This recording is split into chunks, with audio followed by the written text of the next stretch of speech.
Many years ago, in the ancient land of India, there lived a man who was known across kingdoms as Gautama Buddha. Kings respected him, common people loved him, and seekers of truth followed him wherever he went.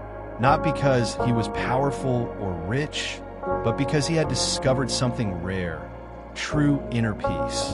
One morning, Buddha was walking slowly through a village with his disciples.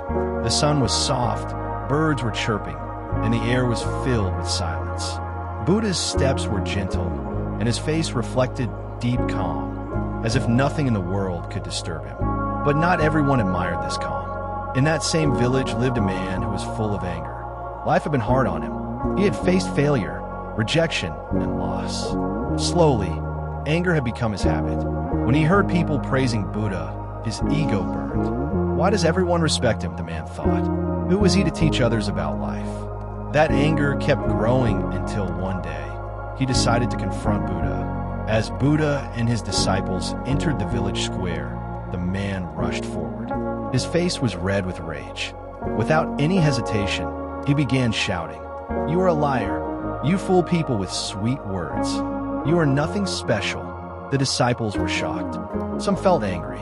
Some wanted to stop the man. But Buddha raised his hand gently, signaling them to stay calm. The man continued. He insulted Buddha's teachings, mocked his followers, and used the harshest words he could think of. People gathered around, expecting Buddha to respond. But Buddha did not. He stood there silently, looking at the man, not with anger, not with fear, but with compassion. This silence confused the man. His insults were like arrows thrown into empty space. Finally, exhausted and frustrated, he shouted, "Why are you silent?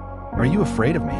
Buddha smiled softly and spoke for the first time. "Let me ask you something," he said gently. "If you prepare food for a guest, and the guest refuses to eat it, who does the food belong to?" The man paused. "To the one who prepared it," he replied.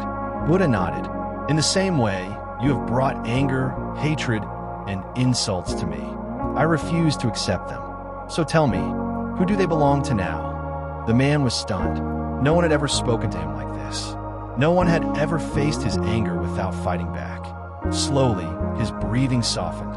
His clenched fists loosened. His anger, with nowhere to go, turned inward. Buddha continued calmly. "Anger is like holding a burning coal and expecting someone else to feel the pain. It burns only the one who holds it." The man's eyes filled with tears. In that moment, he realized something deep. All his life, anger had controlled him. And here stood a man who was completely free from it. The man fell to his knees. "I have insulted you," he said in a trembling voice. "Yet you gave me wisdom instead of punishment. Please forgive me." Buddha placed his hand gently on the man's shoulder. "There is nothing to forgive," he said. "The moment you understood, you were already free." The man stood up, lighter than he had ever felt. His anger had not disappeared because someone fought him, but because someone refused to carry it. As Buddha and his disciples walked away, one disciple finally asked, "Master, why didn't you react? Anyone else would have." Buddha smiled. "When the mind is calm, insults are just sounds. When the heart is peaceful, hatred finds no place to stay. Victory over others is temporary, but victory over oneself is eternal." Deep life lessons from this story are: you don't need to react to every insult. Silence is not weakness. Often it is strength. Other people's anger is their responsibility. You don't have to carry what isn't yours. Peace is power. A calm mind can defeat even the strongest negativity. Self-control is true success. Anyone can get angry, but staying calm takes mastery.